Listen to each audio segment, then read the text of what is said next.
Hola, bienvenidos y bienvenidas a esta novena clase que, bueno, ya corresponde a la anteúltima clase de la materia.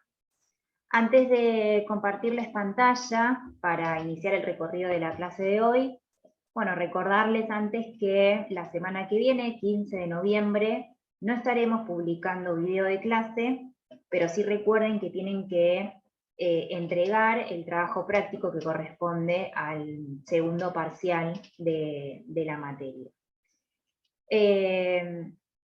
Ahora sí, bueno, les comparto pantalla para comenzar con el desarrollo de los temas de la clase de hoy.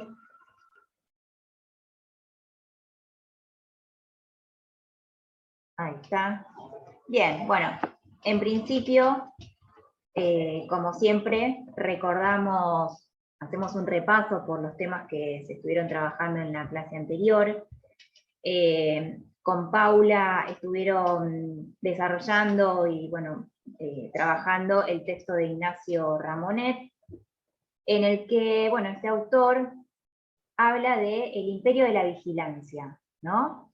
Es decir, este estado de control que, bueno, a su vez el mismo autor denomina como un estado orwelliano, ¿no? Haciendo referencia al libro 1984 de George Orwell, ¿sí? Para referirse, bueno, justamente a un estado de control del que no podemos escapar, ¿no? Porque, bueno, en la actualidad vivimos controlados no solamente por aplicaciones que utilizamos a diario a través de, bueno, dispositivos móviles, celulares, computadoras y demás, sino también por, bueno, todas las tecnologías que ya son parte de nuestra vida social, ¿sí? Desde cámaras de seguridad hasta tarjetas de crédito, credenciales identificatorias, y bueno, muchas otras tecnologías que reúnen, ¿sí? Muchos datos nuestros, informaciones, desde hacia dónde vamos, dónde estamos, cuándo estamos en determinado lugar y demás.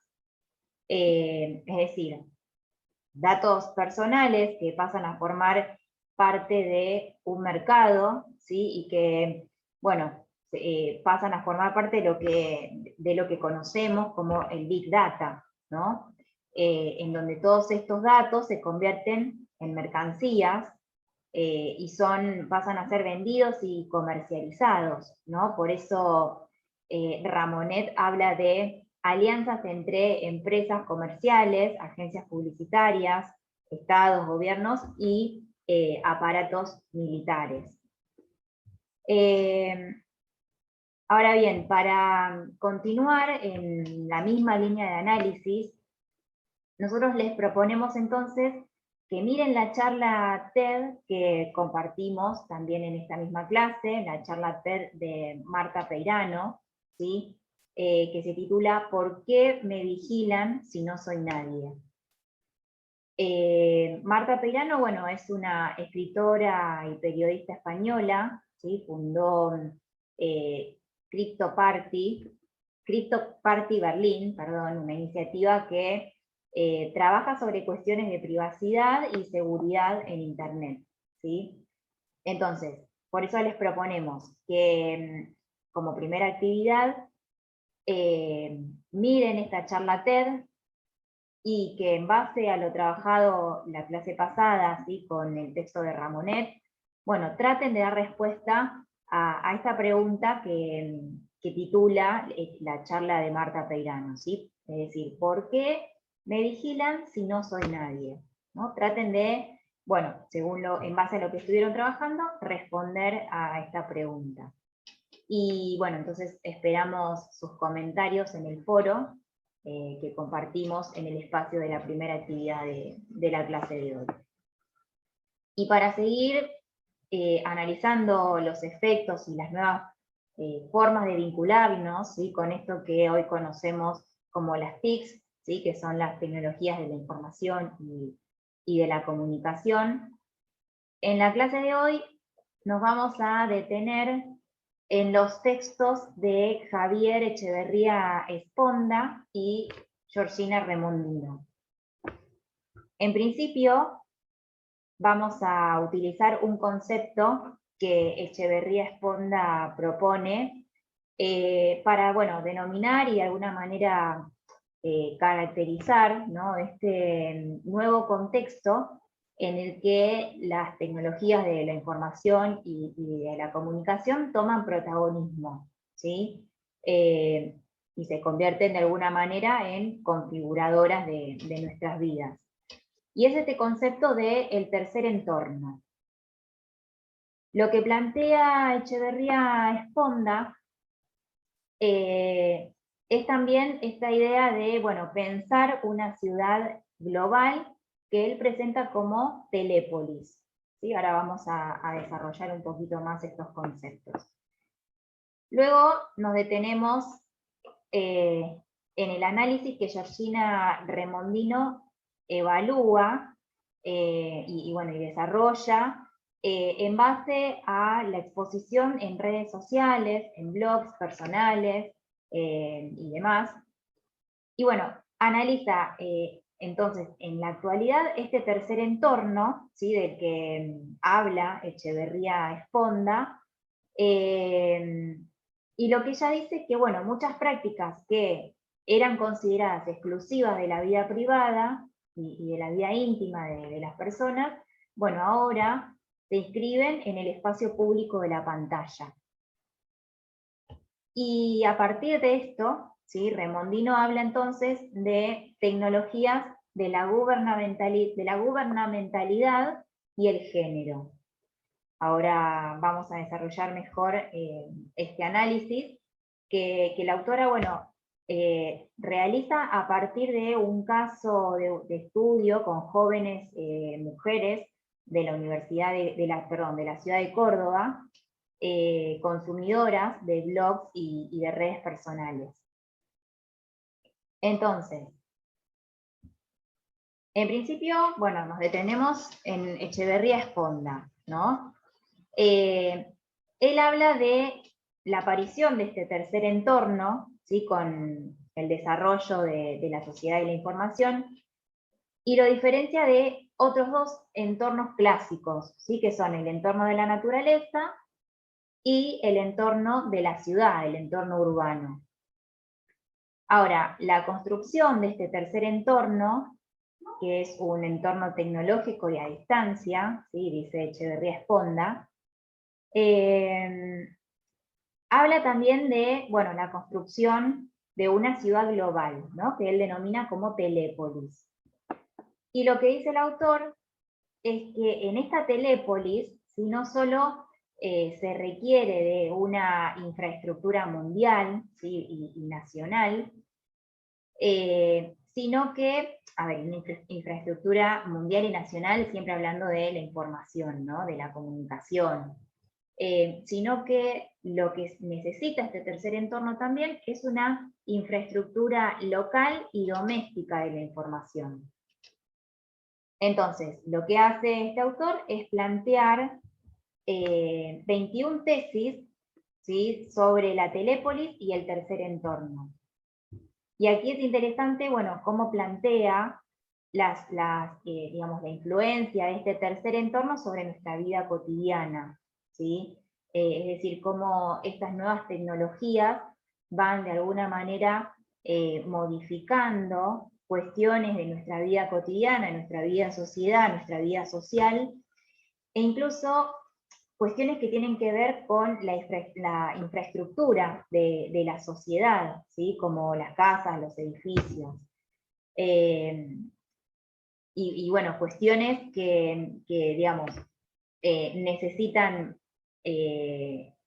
esta infraestructura, digamos, se necesita adaptarse a los hábitos de este tercer entorno y de esta telépolis. También Echeverría Esponda hace hincapié sobre los problemas que se desencadenan en esta adaptación, ¿sí?, al tercer entorno, de la adaptación de nuestra vida cotidiana a este tercer entorno, e incluso la adaptación de las casas y de los edificios y de los hogares.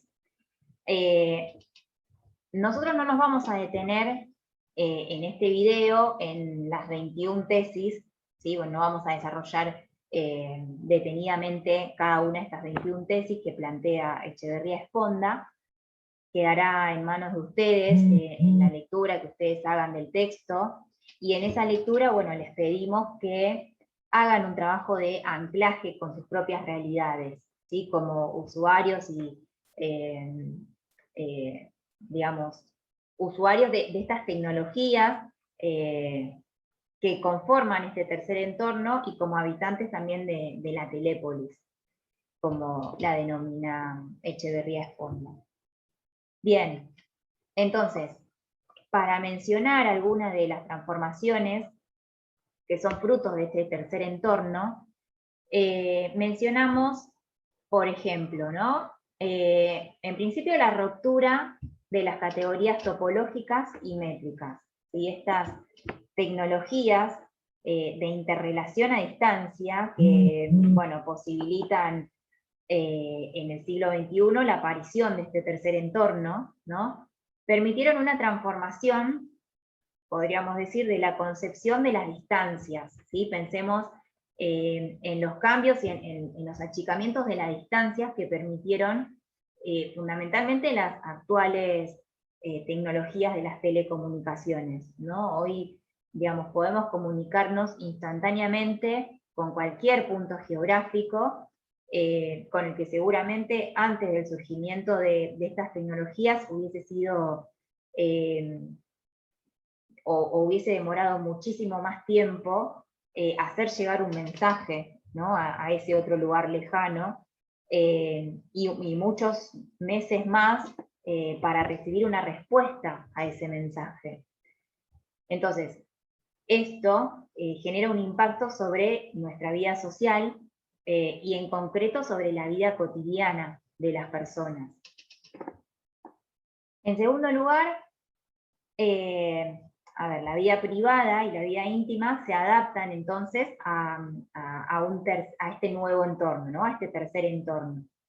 Y lo que dice Echeverría Esponda es que surgen nuevas ventanas, aparatos de radio, pantallas de televisión, puertas, teléfonos, interfaces, telemáticas, cajones, CD-ROOMs, CDI, y cerraduras, ¿sí? Tarjetas y claves de acceso, password, que abren o cierran las conexiones con Telépolis.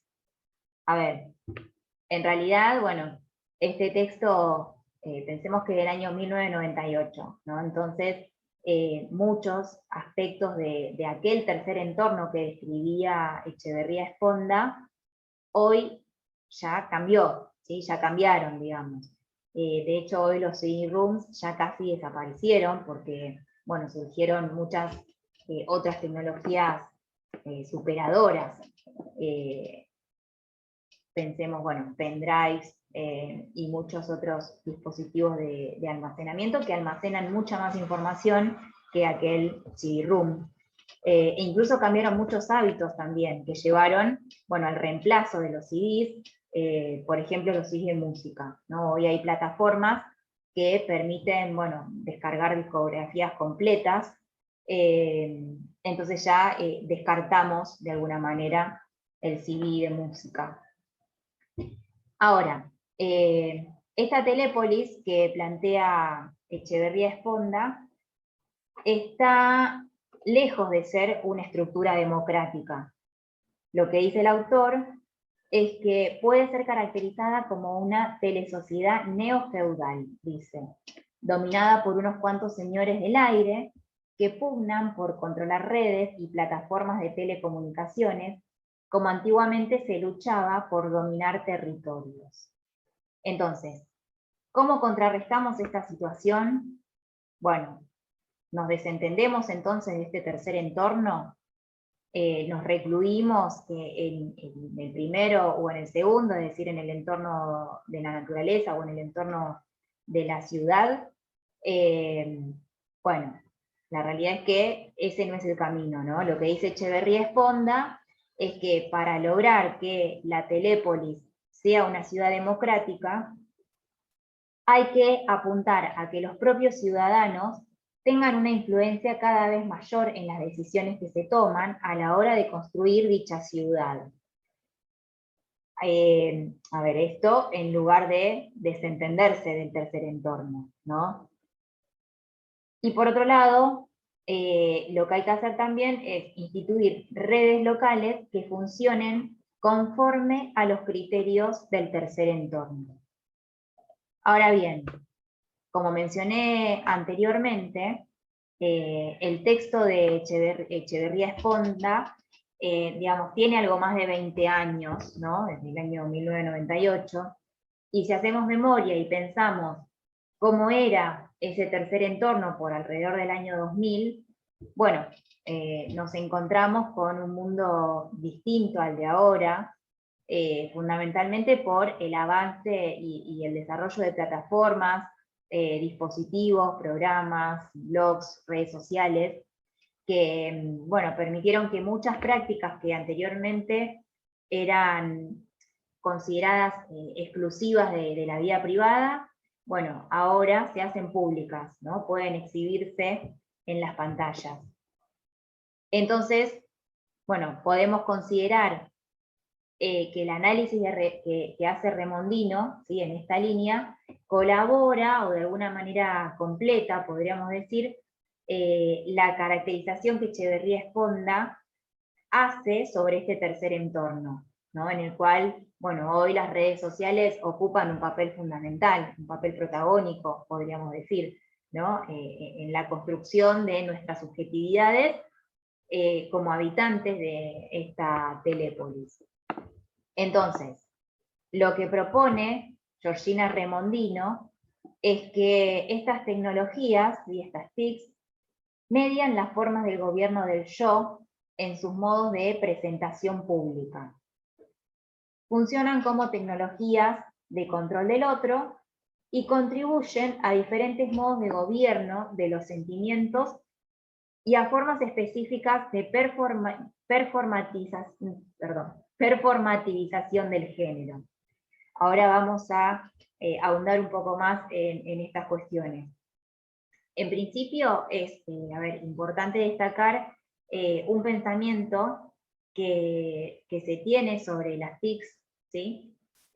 Con el cual, bueno, contribuyen muchos eslogans y muchos discursos publicitarios que las promocionan, y que tienen que ver con, bueno, comprender de alguna manera el potencial beneficioso de estas tecnologías. A esta fe tecnológica, ¿sí? Matelar la denominaba tecnoutopía, ¿sí? Porque, bueno, se concibe a la tecnología como una solución deseable, ¿no? y necesaria para muchos problemas de nuestras vidas. Y en relación a estas tecnoutopías o fe tecnológica, lo que dice Remondino es que las TICs se encarnan en ideales y modelos específicos de vida y de sujetos en torno a esas tecnologías. A ver, lo que dice es que estas tecnologías de alguna manera promocionan ideales de sujetos, ¿sí? Ideales de estilos de vida, en los que, bueno, digamos, la vida cotidiana y la intimidad se pone en común, ¿no? Se publica y se comparte a través de la pantalla. Y en esta línea, avanzamos, cobra sentido, digamos, un imperativo o un eslogan que cita Remondino en su texto, y que tiene que ver con el muéstrate a ti mismo, ¿no? Algo que es, digamos, promocionado continuamente por los medios de comunicación y que de alguna manera se encarna en tecnologías que, bueno, apuntan hacia la creación de subjetividades que, digamos, lleven adelante por sí mismas este ideal de mostración, ¿no? dice Remondino. Con esto de mostración, lo que ella se refiere es a esta exhibición constante, ¿no?, de la vida cotidiana y de la vida íntima de las personas, y de la construcción de un perfil público, ¿no?, que es lo que se promueve constantemente en las industrias mediáticas. Ahora bien, la importancia y la presión, ¿sí?, que ese imperativo ejerce sobre nosotros, sobre las personas, siempre desde distintos dispositivos, ¿no?, de lo que es la cultura hegemónica. Lo que dice Remondino es que esta presión de este imperativo tiende hacia, bueno, la construcción de subjetividades capaces de adaptarse a las reglas de estar a la vista, ¿no? Es decir, a subjetividades que de alguna manera responden y que son acordes a este régimen de, bueno, de visibilidad, ¿sí?, de mostración, como dice Remondino, que constantemente se propone desde los medios de comunicación. Y bueno, en relación a esto, decíamos anteriormente que las nuevas tecnologías de la información contribuyen a diferentes modos de gobierno de los sentimientos y a formas específicas de performativización del género. Para entender mejor a qué se refiere Remondino con esta afirmación, lo que vamos a hacer es, bueno, citar tres testimonios de tres mujeres entrevistadas por la autora, ¿sí?, por Georgina Remondino, que son mujeres de la ciudad de Córdoba, consumidoras de blogs y de redes sociales.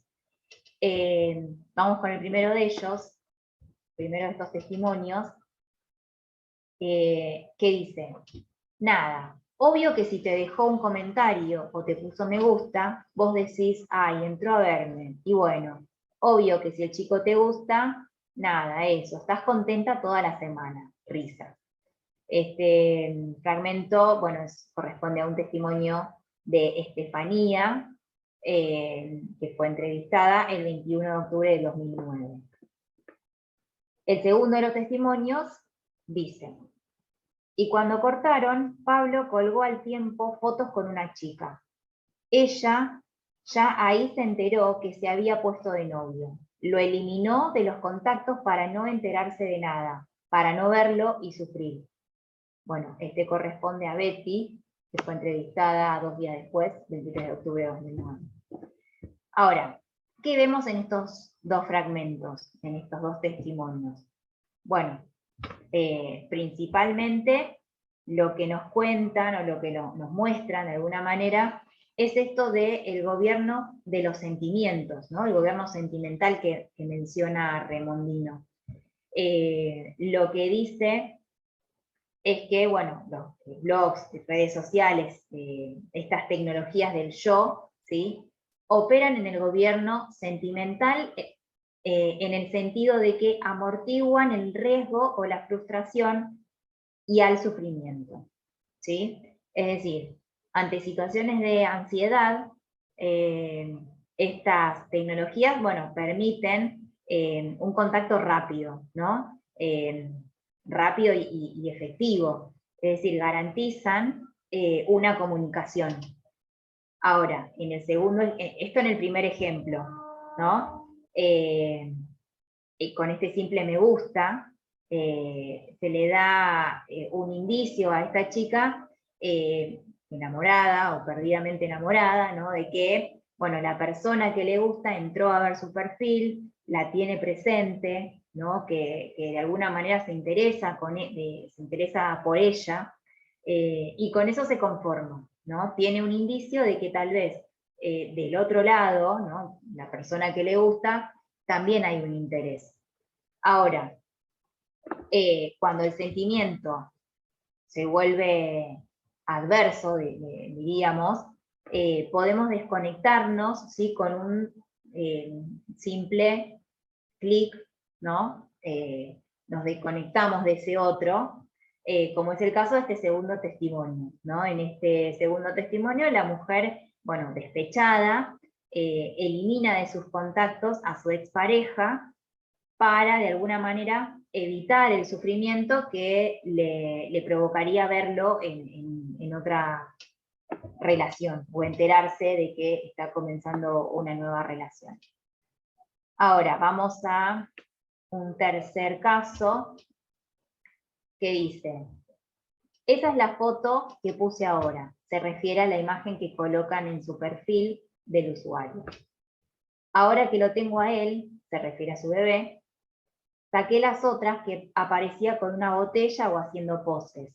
Entiendo que se refiere a poses sugerentes, dice Remondino. Haciéndome la loca. ¿Por qué?, se pregunta Remondino. Es que lo tengo a él, soy madre, no da. Esto lo dijo Mariana, que fue entrevistada el 6 de octubre del 2009. Ahora, este ejemplo, bueno, nos ilustra esto que Remondino plantea como performatividad de género, ¿no? Lo que dice es que estas prácticas, digamos, se tratan de ideales del yo, que se encarnan en los modos de expresarse como mujer, en las formas de sentir como mujer, al interior de relaciones y actos comunicativos concretos. Refieren a una performatividad de género al interior de los dispositivos regulatorios de los sujetos en estos nuevos entornos virtuales. Es decir, que una mujer joven, ¿no?, elija su fotografía más sensual o que prefiera cambiarla por otra en la que, bueno, se vea mejor representada en base a algún estereotipo de mujer madre, ¿no? Y que espere ante esa foto ciertos comentarios positivos, bueno, da cuenta de una disposición de las propias prácticas en base a algún ideal de lo que es ser mujer, ¿no? Entonces, a modo de síntesis, planteamos, bueno, en principio el concepto de tercer entorno, ¿no?, que plantea Echeverría Esponda. Y bueno, este tercer entorno lo planteamos en principio para, bueno, contextualizar, valga la redundancia, el entorno en el que las tecnologías de la información construyen este entorno tecnológico y a distancia, ¿no? Y que nos habla también de la construcción de una telépolis, que es una ciudad global. Ahora bien, cuando Echeverría Esponda escribe sobre este tercer entorno, las tecnologías del yo, como las plantea Remondino, los blogs, las redes sociales y demás programas y dispositivos en los que se hace pública la vida privada, en aquel momento todavía estas tecnologías del yo no tenían un protagonismo o el protagonismo que tienen hoy en día. Entonces, a esta idea de tercer entorno, nosotros adjuntamos el análisis que hace Remondino sobre las tecnologías de la gubernamentalidad y el género. Entonces, bueno, les proponemos que lean los textos, si aún no lo hicieron, que los analicen en conjunto, teniendo en cuenta, bueno, estos diferentes momentos en los que cada autor desarrolla su análisis. Llegamos al final del video, entonces, como siempre, me despido con esta imagen distendida. Los saludo a todos y a todas y les deseo una muy buena semana.